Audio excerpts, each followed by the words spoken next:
महाराष्ट्र में लाड़की बहन योजना की जमकर चर्चा हो रही है। मौजूदा सरकार इस योजना का जोर शोर से प्रचार कर रही है। आलम यह है कि महाराष्ट्र के उद्योग मंत्री ने आज लाड़ली बहन योजना कैसे $5 ट्रिलियन का सपना पूरा करेगी, इसका गणित भी समझा दिया। महाराष्ट्र के उद्योग मंत्री और शिवसेना नेता उदय सामंत नागपुर आए हैं और इस वक्त उन्होंने पत्रकारों से बात करते हुए लाड़ली बहन योजना के फायदे समझाए और साथ ही बताया कि लाड़ली बहन योजना के पैसे जो महिलाओं के पास गए हैं वो रोटेट होंगे। 46,000 करोड़ का ये पैसा महिलाओं के पास गया, वो भी उद्योग में, दुकानों में जाएगा, होटल्स में जाएगा, टेलरिंग में जाएगा, तो उससे उद्योगों को बढ़ावा मिलेगा। प्रधानमंत्री मोदी का जो सपना है $5 ट्रिलियन का, वो हमारा सपना $1 ट्रिलियन का, उसमें से एक योजना है और ये ऐतिहासिक योजना है। फाइनेंशियल स्टेट को ग्रोथ करने वाली ये योजना है, ऐसा भी इस वक्त उन्होंने कहा।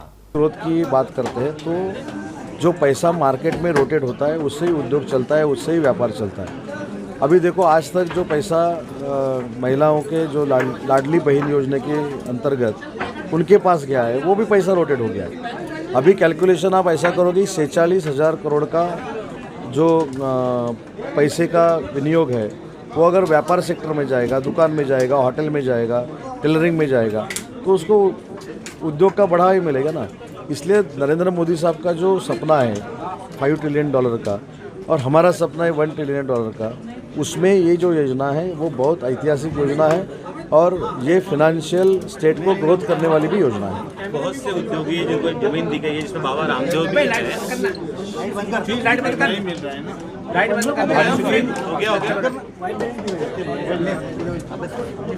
यहाँ पे बहुत सी जन है जिसको जगह दी गई है, लेकिन उद्योग शुरू नहीं हुए। ऐसे में आप कहा जो जगह नहीं देंगे उनको वापस नहीं, हमने पूरे महाराष्ट्र में नियम देख के वो लैंड जिसने यूज़ नहीं किया वो लैंड पीछे लेने का कार्रवाई शुरू किया है।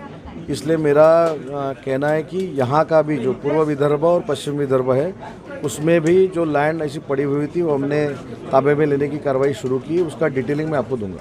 आज जो आप लोगों ने बैठक की चर्चाएं की है उद्योगपतियों के साथ, तो उसमें से क्या आउटकम आया है और क्या उसका समराइज? नहीं, आज का जो महाराष्ट्र की उद्योग बढ़ारी करके टाइटल के नीचे एक प्रोग्राम था, उसमें 5 लाख के उद्योजक से 50,000 करोड़ के उद्योजक थे, सब शामिल थे।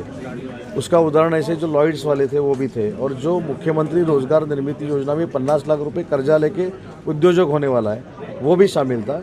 इसलिए ये पूरा कॉन्फ्रेंस हमारा सक्सेसफुल हो गया है और ये बताने के लिए ये कॉन्फ्रेंस था कि हमने 2.5 साल में क्या किया है और वो प्रूफ भी हमने दे दिया। ऐसा वैसा सिर्फ पत्रकार परिषद नहीं लिया है, ट्वीट नहीं किया है। हम खुद नागपुर में आए एकनाथ शिंदे साहब के, देवेंद्र जी के, अजीत दादा के नेतृत्व में, और हमने लोगों को बताया कि हमने क्या किया और उसका प्रूफ भी दिया। लोकसभा चुनाव में देखा गया था फेक रणनीति या फेक नैरेटिव एक सेट करने का विपक्ष का प्रयास था, तो उसे किस तरीके से निपटा जाएगा अभी विधानसभा में? नहीं, वो तो निपट गया। अभी लोगों को पता चला जब कांग्रेस के नेता राहुल जी गांधी अमेरिका में गए और उन्होंने बोला कि जब मेरी सरकार आएगी मुझको ऐसा लगेगा कि अभी समानता है तो मैं आरक्षण रद्द करूँगा, यही उनकी पॉलिसी थी। आपसे ही हमने पिछले कई साल पहले देखा था, उनके पिताजी ने भी यही कहा था संविधान के बारे में। तो उनका एजेंडा अभी भारत देश के लोगों को, महाराष्ट्र के लोगों को पता चला है। सिर्फ संविधान का फेक नैरेटिव सेट किया गया था। मुस्लिम जो बहना है, भाई है, उनको अगर नरेंद्र मोदी साहब का सरकार आएगा तो उनको देश छोड़ना पड़ेगा, ये सब फेक नैरेटिव था। ये अभी 2-3 महीने में सबको पता चल गया है।